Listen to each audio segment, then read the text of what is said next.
The Chennai shopping mall శ్రావణ సంబరం KG sale nakshi jewellery Mela flat 50% of. So ఇప్పుడు వీళ్ళు ఎలాగైతే 100 కోట్లు హీరోలకి ఇస్తున్నారు, 100 కోట్లు ఇస్తున్నారు, మాకు పెంచడానికి మీకు నొప్పి అని ఎలా పాయింట్ రైజ్ చేస్తున్నారో అటు నుంచి కూడా కొన్ని నిందలు వచ్చినాయి. ఏంటంటే మీరు 3 లక్షలు 2 లక్షలు 1000 రూపాయలు 2000 సంపాదించుకునే ఒక డైలీ వేజ్ ఎర్నర్కి 3 లక్షలు 2 లక్షలు మెంబర్షిప్ కోసం తీసుకోమంటే ఎలా కడతాడు అని చెప్పి వాళ్ళు ఒక పాయింట్ రైజ్ చేస్తారు. సో దీన్ని ఎలా చూడాలంటే ఇప్పుడు మనం కింద లెవెల్ మీరు అన్నట్టు పాపం డైలీ వేజ్ ఎర్నర్ చూసుకుంటే వాళ్ళకి పాపం జాబ్ సెక్యూరిటీ లేదు, వాళ్ళకి ఏమీ రిటైర్ అయిపోయిన తర్వాత పెన్షన్ రాదు, జాబ్ ఎన్నాళ్ళు ఉంటుందో తెలీదు, వాళ్ళకి రేపు పొద్దున్న ఏమన్నా ఫిజికల్గా వాళ్ళు ఫిట్ కాకపోతే బయటికి వెళ్ళిపోవాలి. సో ఇలాంటి పరిస్థితుల్లో వాళ్ళు పనిచేస్తున్నారు ఎన్నో కళలతో ఎన్నో ఆశలతో. బట్ పైన వాళ్ళని చూస్తే కొంతమంది ఏంటంటే వీళ్ళు పెట్టిన రూల్స్కి డిమాండ్స్కి సడన్గా ఇలా చేస్తున్న దానికి గుత్తాధిపత్యం నడుస్తుంది, వీళ్ళ రాజ్యం నడుస్తుంది, వీళ్ళు ఇలా చేస్తున్నారు, దీన్ని కొంచెం వీళ్ళకి అనుకూలంగా మార్చుకుంటున్నారు అనేది ఒకటి వింటున్నాం. సో ఏ కోణంలో చూడాలంటే వీళ్ళని చూసి జాలిపడాలా, వీళ్ళందరినీ చూసి పాపం అనిపిస్తుంది, వీళ్ళని చూస్తేనేమో కొన్ని సడన్గా డెసిషన్స్ తీసుకోవడం లేదంటే వీళ్ళకి అనుకూలంగా మార్చుకోవడం. ఈ 3 లక్షలు 2 లక్షలు అనేది కూడా చాలా పెద్ద పాయింట్గా రైజ్ చేశారు, బికాస్ అంత పే చేయాలంటే ఎలా పే చేస్తాడు అనేది. సో దాని గురించి ఏం చెప్తారు? అంటే ఇది ప్రతి ఇండస్ట్రీలో కూడా ఉన్న ఆస్పెక్ట్ ఏంటంటే ఆల్రెడీ ట్రైన్లో కూర్చున్నవాడు ఎవరైనా జనరల్ కంపార్ట్మెంట్లో ఎక్కుతుంటే వాళ్ళని రెసిస్ట్ చేస్తారు, సీట్ ఎక్కడ ఉంది మీరు రావద్దని చెప్పి వాళ్ళు రానివ్వరు. బట్ అదే వాళ్ళు ప్లాట్ఫామ్ మీద ఉంటే ఫైట్ చేస్తారు, మేము కూడా టికెట్ కొనుక్కున్నాం మాకు కూడా స్పేస్ ఇవ్వాలి అనేది అడుగుతాం. మళ్ళీ అతను ట్రైన్ మొత్తానికి సీట్ సంపాదించుకుంటే నెక్స్ట్ స్టాప్లో ఇదే బిహేవియర్ చూపెడతాడు, ఎలా వస్తారండి అనేది. అందుకే నేను అంటున్నాను, మీరు ఏ సైడ్ కూర్చున్నారన్న దాన్ని బట్టి మీ ఆర్గ్యుమెంట్స్ మారిపోతాయి, మీ వాల్యూ సిస్టమ్ మారిపోతూ ఉంటుంది. ఇక్కడ వీళ్ళు చెప్పేది ఏంటంటే ఎవరు పడితే వాళ్ళు వచ్చేసి వెళ్ళటం అనేది ఒక డిసిప్లిన్ ఇది కాదు, కాబట్టి ఇంత ఒక మినిమం మనం పెట్టాము అంటే ఒక రెస్ట్రిక్టెడ్ దీంట్లో ఉంటుంది. అంటే ఇక్కడ ఉండే గ్రూప్కి ముందు ఫస్ట్ వర్క్ ఇప్పించాలి కదా. వాళ్ళనే ఆర్గ్యుమెంట్ ఏంటంటే ఇక్కడ ఉన్న వాళ్ళకే వర్క్ లేనప్పుడు ఇంకా కొత్త వాళ్ళని తీసుకొని వస్తే ఇంకా డైల్యూట్ అయిపోతుంది కదండి, మనం ఉన్న వాళ్ళని ప్రొటెక్ట్ చేయాలి కదా అనేది వాళ్ళ ఆర్గ్యుమెంట్. అండ్ చాలా యూనియన్లు ఏంటంటే వర్కర్స్ తాలూకా శ్రేయస్సు కోసం ట్రై చేస్తున్నాయండి. అండ్ ఆ విషయంలో మనం వీ షుడ్ అప్రిషియేట్, ఎందుకంటే ఇన్సూరెన్స్ అనేది ఒకటి పెడుతున్నారు. కొంతమంది ఏమైనా రిటైర్ అయిపోయేటప్పుడు వెళ్ళిపోవాలి అనుకుంటున్నప్పుడు ఆ అమౌంట్ని మళ్ళీ రిటర్న్ ఇవ్వటం అనేది కూడా జరుగుతుంది, ఒక మంచి అమౌంట్ తోటి వాళ్ళు వెళ్ళడానికి అవకాశం ఉంటుంది. ఇవన్నీ కూడా ఒక కమ్యూనిటీ చేసే ప్రతి సపోర్ట్ కూడా యూనియన్స్ చేయాలి. ఎవరైనా చేయకుండా ఫండ్స్ని మిస్యూజ్ చేస్తుంటే డెఫినెట్లీ ఆ యూనియన్లో వాళ్ళు క్వశ్చన్ చేసుకోవాల్సిన బాధ్యత వాళ్ళ మీద ఉంది. బట్ దాని ఇంటెన్షన్ అయితే ఒక ప్రాపర్ ఇంటెన్షన్ తోటి ఒక బిల్డింగ్ ఫండ్ అంటున్నారు, బిల్డింగ్ కట్టుకుంటున్నారు, సండేస్ మీటింగ్స్ కోసం వాటి కోసం స్పేస్ వాళ్ళకి కావాలి. అండ్ అలాగే చాలామంది ఇన్సూరెన్సెస్ ఇస్తున్నాయి, హెల్త్ ఇన్సూరెన్స్ ఇస్తున్నారు, వాళ్ళకి ఎవరికైనా ప్రాబ్లం వచ్చి సడన్గా ఏదైనా ఇష్యూ వస్తే కొంత హెల్ప్ చేస్తున్నారు. ఇలాంటివన్నీ జరుగుతూ ఉన్నాయి. సో ఒక గ్రూప్ క్రియేట్ చేసుకున్న తర్వాత ఆ గ్రూప్లో ఉన్న ప్రతి ఒక్కరికి కూడా వెల్ఫేర్ తీసుకొని రావాలి అని యూనియన్ ఉన్న లీడర్స్ అందరూ కూడా ప్రయత్నం చేస్తున్నారు. అండ్ చేయకపోతే చేయాలి, చేయని వాళ్ళని క్వశ్చన్ చేయాలి డెఫినెట్లీ. సో ఇది ఇంకా ఇలాగే లాగితే ఎవరికి ఎక్కువ నష్టం అంటారు? ప్రొడ్యూసర్ ఆబ్వియస్లీ నష్టపోతూ ఉంటాడు. నార్మల్గా అడుగుతున్నాను, అంటే వీళ్ళ తరపున వాళ్ళ తరపున. ఇట్స్ ఒక గేమ్ ఆఫ్ పేషెన్స్ అండి. ఎవరు ఎక్కువ తొందరగా అంటే హూ బ్లింక్స్ ఫస్ట్ అంటాం, ఎవరు ముందు కన్నారిపితే వాళ్ళు ఓడిపోతారు అనేది చాలా నెగోషియేషన్స్లో ఉండే ఒక బేసిక్ ఆర్ట్.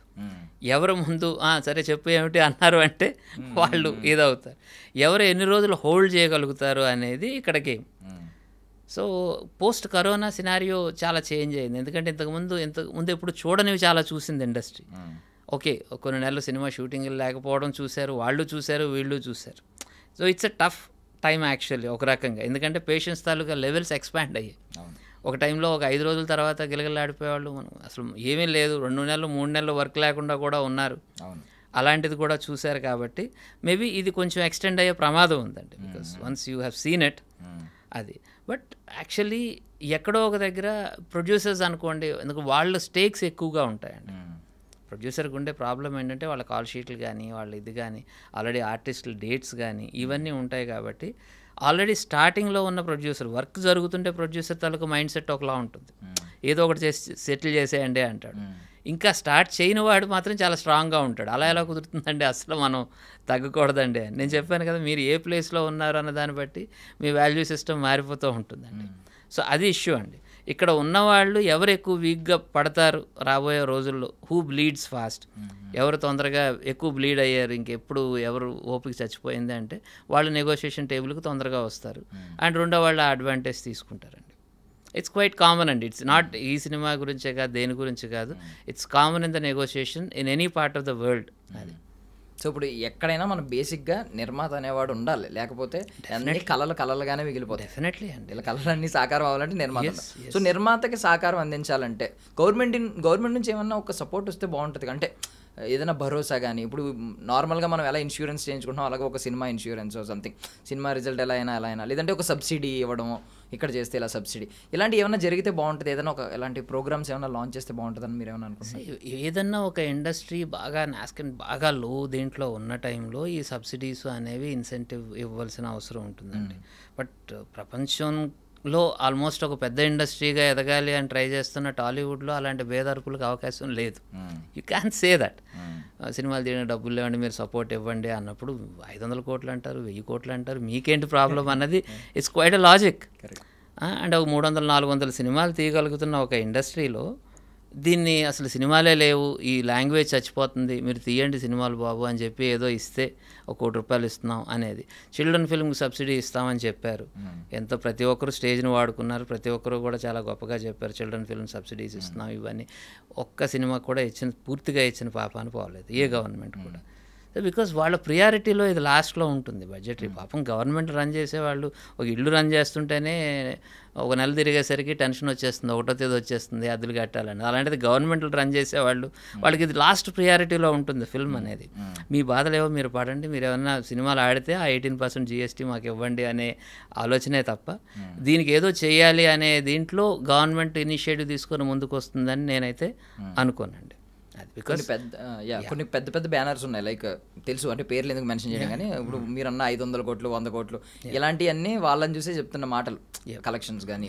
సో వాళ్ళ ఇన్వాల్వ్మెంట్ ఎంతవరకు ఉంటుందంటారు? బికాజ్ ఇంకా వాళ్ళ నుంచి ఏం కనిపించట్లేదు, అంటే మీడియా ముఖంగా అయితే బయట పబ్లిక్ రూపంలో ఏం కనిపించట్లేదు, హిడెన్గా బ్యాక్ సైడ్ ఏమైనా జరుగుండొచ్చు, కానీ వాళ్ళ ఇన్వాల్వ్మెంట్ ఎంత ఉంటుంది అంటారు ఇప్పుడు ఈ డెసిషన్స్ మేకింగ్లో వీటిలో? డెఫినెట్లీ అండి, వాళ్ళ సే ఉంటుందండి. ఎందుకంటే after all at the end of the day ఇండస్ట్రీని లీడ్ చేసేది, ఒక వాయిస్ ఇచ్చేది అంతా వాళ్లే కాబట్టి న్యాచురలీ అందరి ఇంట్రెస్ట్లని సర్వ్ చేసే దీంతోటే ఉంటుందండి.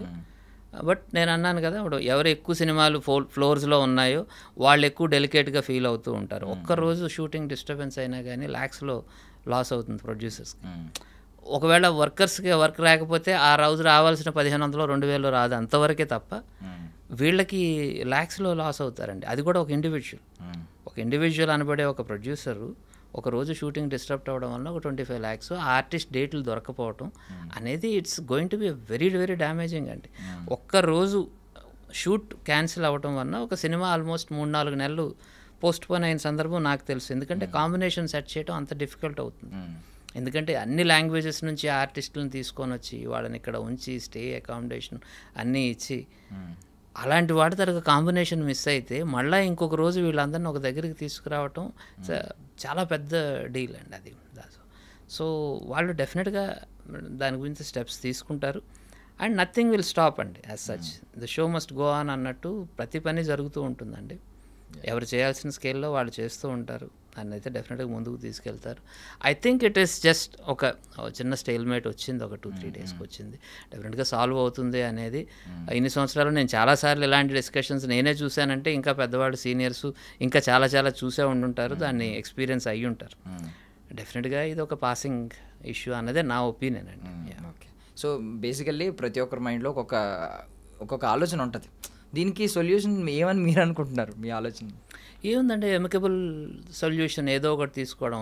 వీళ్ళు ఒక స్టెప్ దిగాలి, వాళ్ళు ఒక స్టెప్ తగ్గాలి, మొత్తం తీసుకొని అందరికీ ఆమోదయోగ్యంగా ఉండేటట్టు ఏదన్నా ఒకటి చేయాలి. అండ్ ఇక్కడ నాకున్న ఈ అవకాశం దొరికింది కాబట్టి మీ త్రూ చెప్పాలనుకుంది ఏంటంటే, ఓకే చిన్న సినిమాలు వాళ్ళకి పెద్ద పెంచొద్దు, వాళ్ళకి 5% మించి పెంచొద్దు, వీ కెన్ ఎఫర్డ్ కాబట్టి okay we would like to give okay 10-15% మేము పెంచుతాం అని చెప్పి వాళ్ళకి ఒక ఇది క్రియేట్ చేసి, ఎందుకంటే బికాస్ ఇన్ని 3 కోట్ల రూపాయలని కంటే తక్కువ అయితే చిన్న సినిమా అనేది, 3 కోట్ల కంటే ఎక్కువైతే పెద్ద సినిమా అనేది ఏదో చిన్న క్లాసిఫికేషన్ ఒకసారి జరిగింది ప్రొడ్యూసర్ కౌన్సిల్లో. మేబీ అదే సేమ్ క్లాసిఫికేషన్లో మీరు ఇచ్చారనుకోండి, డెఫినెట్గా వై నాట్. అండ్ ఎందుకంటే ఇప్పుడు మల్టీ లాంగ్వేజెస్ చేస్తున్న సినిమాలు ఉన్నాయి, మల్టీ లాంగ్వేజెస్లో మన యూనియన్ దీంట్లో డబుల్ కాల్ షీట్లు అంటారు, ఇలాంటివన్నీ కూడా ఉన్నాయి. మేబీ వీటన్నిటి ఇష్యూస్ గురించి కూడా వాళ్ళు డిస్కస్ చేసుకోవచ్చు. సో ఎలాగ మేము డబుల్ కాల్ షీట్ ఇస్తున్నాం కదా, ఎందుకు అంత పెంచడం అవసరం ఏముంది, because the same day you are compensated more అని వాళ్ళని కన్విన్స్ చేయగలిగిన ఏం చేసినా కానీ డెఫినెట్గా అది బాగానే ఉంటుంది అండ్ తొందరలోనే సాల్వ్ అవుతుందండి. వర్కర్స్కి న్యాయం జరగాలి, ప్రొడ్యూసర్స్ కూడా అన్యాయం జరగకూడదు. This is what my submission. Finally మీరు సైలెన్స్ ప్లీజ్ అంటూ వచ్చారు ఇండస్ట్రీకి. సో మూడు నంది అవార్డులు గెలుచుకున్నాం మీ సినిమా. సో ఇప్పుడు సైలెన్స్ ప్లీజ్ అని ఎవరి వైపు చెప్తారంటే కొంచెం మీరు తగ్గండి బెటర్ అనే సజెషన్. కొన్నిసార్లు సైలెన్స్ కంటే కూడా ఒక ప్రాపర్ డిస్కషన్ హెల్తీగా ఉండాలండి.